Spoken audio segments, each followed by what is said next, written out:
ધુવાડા નીકળે એવું તેલ ગરમ કરવાનું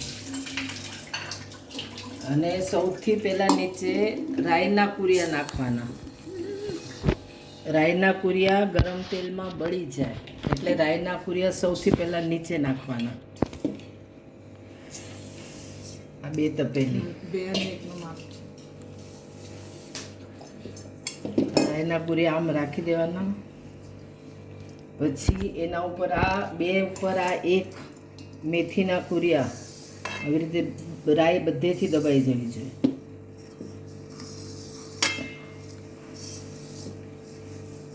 આવી રીતે મેથીના કુરિયા નાખી દેવાના અને વચ્ચે હિંગ નાખવાની. હિંગ જાજી 1 ચમચી, 1 ચમચી હિંગ 2-3 ચમચી.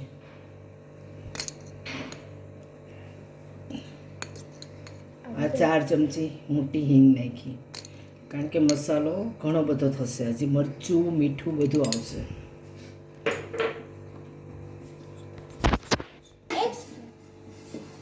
ગરમ તેલ એકદમ ગરમ તેલ આમાં નાખી ચારે બાજુ અને પછી 5-10 મિનિટ માટે ઢાંકી દેવાનું. તો અંદર જાળી જાળી થઈ જશે અને સુગંધ રહેશે.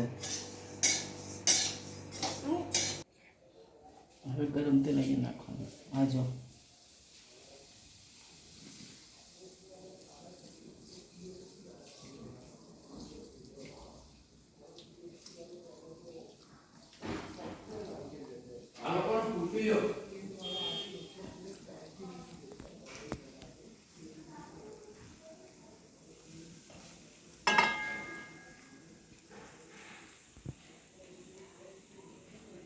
જાળી થઈ ગઈ.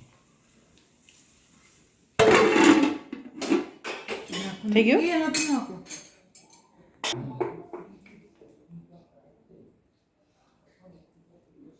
ચમચી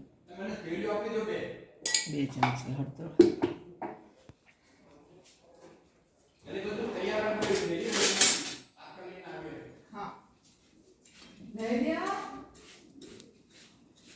दो बड़े चम्मच हल्दी का उपयोग किया गया है.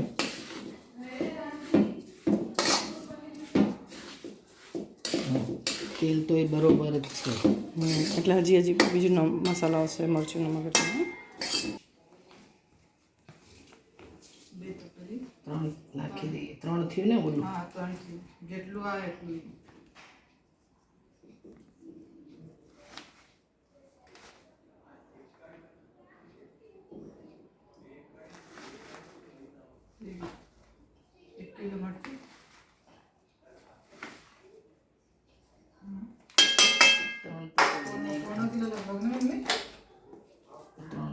કિલો જેવું જ થઈ ગયું છે.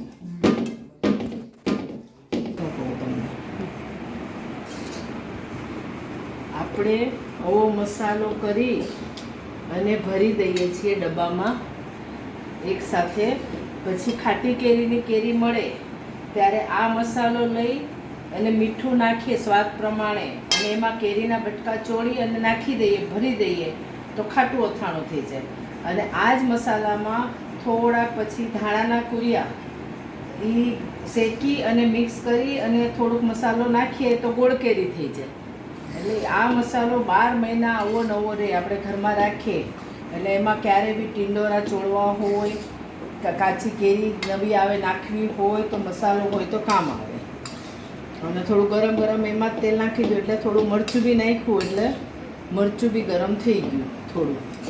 એટલે આ મસાલો ડબ્બામાં ભરી દેવાનો અને જેમ લાગે એમ વાપરતા જવાનું. ખાટી કેરીમાં, ગોળ કેરીમાં ખાટી કેરીના બટકા હળદર મીઠું નાખી અને રાખવાના 1 દિવસ 24 કલાક.